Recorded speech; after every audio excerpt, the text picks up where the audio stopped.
پاکستانی اور انڈینز ڈراموں میں جو سب سے کامن سٹوری دکھائی جاتی ہے، وہ سٹوری جس کی وجہ سے ڈرامے کی ٹی آر پی آسمانوں کو چھوتی ہے، وہ سٹوری ہے ساس اور بہو کی آپس میں لڑائی۔ ان کا آپس کا مقابلہ، کون جیتا کون ہارا۔ لیکن ہم لوگ پاگل ان جیسے سیریلز کو دیکھ کر خوش ہوتے ہیں، مزے لوٹتے ہیں، لیکن یہ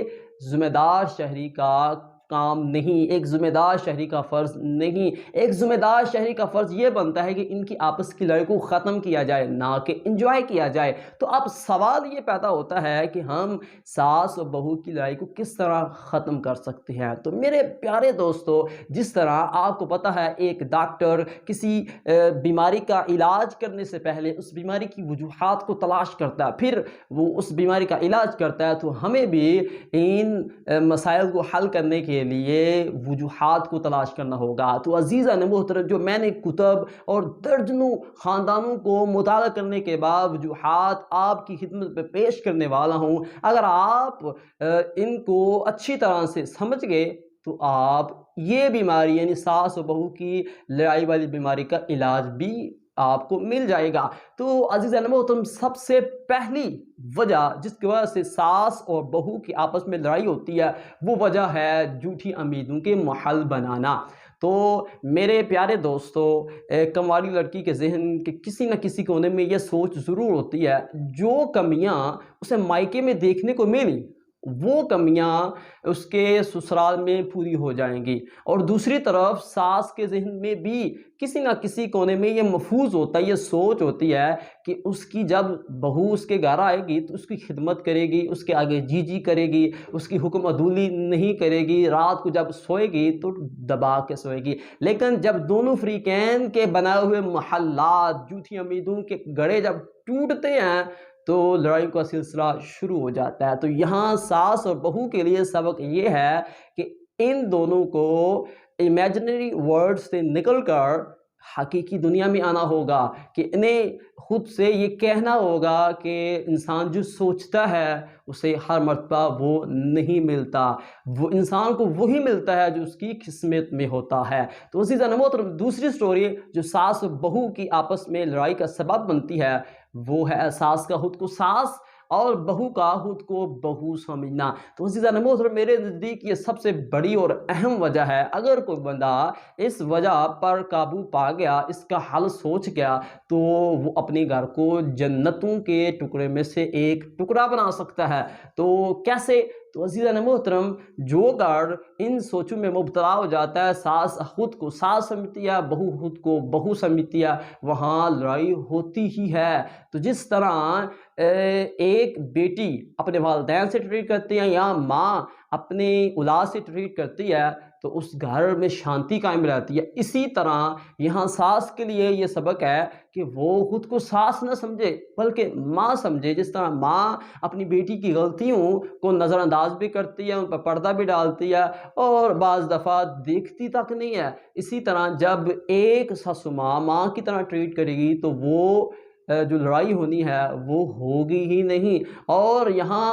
بہو کے لیے بھی یہی سبق ہے کہ وہ خود کو بہو نہ سمجھے بلکہ بیٹی سمجھے۔ جس طرح ایک بیٹی والدین کی خدمت کرتی ہے، بہن بھائی کی خدمت کرتی ہے، اسی طرح جب وہ سسرال آئے تو اپنی ساس، بہو، جیٹھ، دیور، نند ان کی خدمت کرے تو لڑائی ہونے کا چانس ہی نہیں ہوتا۔ تو عزیزان محترم، تیسری وجہ جس کی وجہ سے ساس و بہو کی آپس میں لڑائی ہوتی ہے وہ یہ ہے کہ جنگل کا کالا قانون۔ جنگل کا کالا قانون کیا ہے؟ جنگل کا کالا قانون یہ ہے کہ جس طرح جنگل میں کوئی جانور منصب حاصل کرنے کے لیے، کوئی اپنا منصب بچانے کے لیے لڑائی کرتا ہے تو جنگل کا ماحول خراب ہوتا ہے، اسی طرح ہر گھر میں ایک حکمران ہوتا ہے، ایک بندے کی حکمرانی چلتی ہے جس کی ہر ایک بندہ مانتا ہے، اور اکثر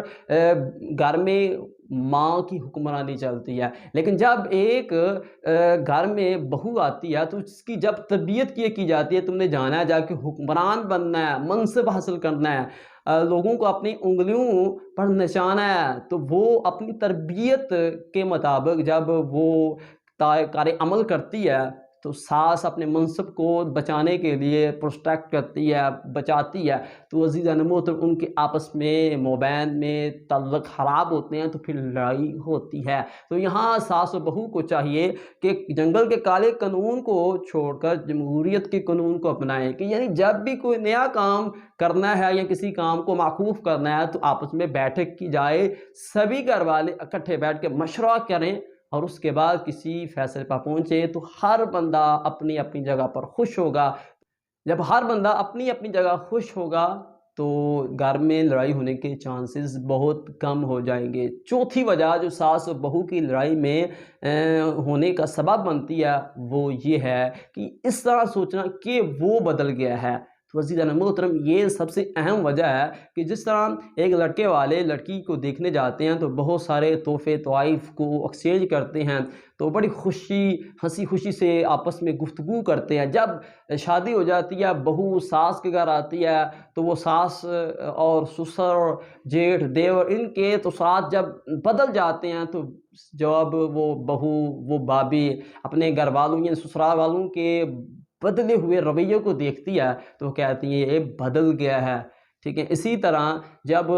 ساس اپنی بہو کو دیکھتی ہے، اس میں کچھ چینجنگ دیکھتی ہے تو وہ بھی کہتی ہے یہ بدل گئی ہے۔ تو عزیزان محترم جب یہ سوچ آ جائے کہ میری بہو بدل گئی ہے، میرا بیٹا بدل گیا ہے، میرا بھائی، میرا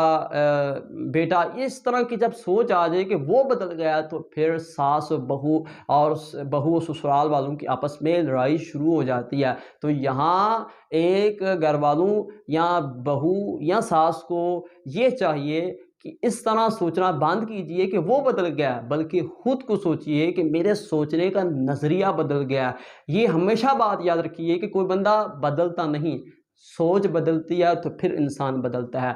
پانچویں وجہ جس کی وجہ سے ساس و بہو کے آپس میں لڑائی ہوتی ہے وہ یہ ہے کہ بندشیں لگانا۔ ایک بندہ چاہے وہ لڑکی ہے یا لڑکا ہے، آزاد پیدا ہوا ہے، انسان آزاد پیدا ہوا ہے اور آزاد رہنا چاہتا ہے۔ جب بہو سسرال آتی ہے تو سسرال والوں کی طرف سے بہو پر پابندیاں لگائی جاتی ہیں، قید میں اسے رکھا جاتا ہے، تو پھر آہستہ آہستہ بندہ وہ بہو انقلابی ہو کر آزادی مانگتی ہے، تو آزادی مانگنے کے چکر میں لڑائی کا سلسلہ شروع ہو جاتا ہے۔ تو یہاں سسرال والوں کو چاہیے کہ بہو کو مکمل طور پر آزادی دی جائے، اور یہ نہیں کہ ایک بہو کو آزادی مل جائے تو وہ اپنی آزادی کو بے حیائی اور فضول خرچی بنا لے، نہ، آزادی کو صرف آزادی سمجھے۔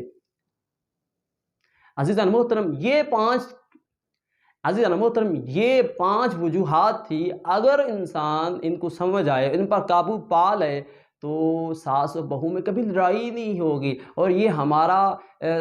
ہر ایک بندے کا فرض بنتا ہے، جہاں ساس و بہو میں آپس میں لڑائی ہو رہی ہے انہیں علیحدہ علیحدہ طور پر کر کے انہیں گائیڈ کیا جائے کہ وہ آپ کی بیٹی ہے، وہ آپ کی بہو نہیں، اور بہو کو کہا جائے وہ آپ کی ساس ہے، ساس نہیں بلکہ ماں ہے۔ اس طرح جب آپ اسے گائیڈ کریں گے تو اگر ایک گھر بھی شانتی سے رہنا شروع ہو جائے گا تو آپ کی زندگی کا مقصد پورا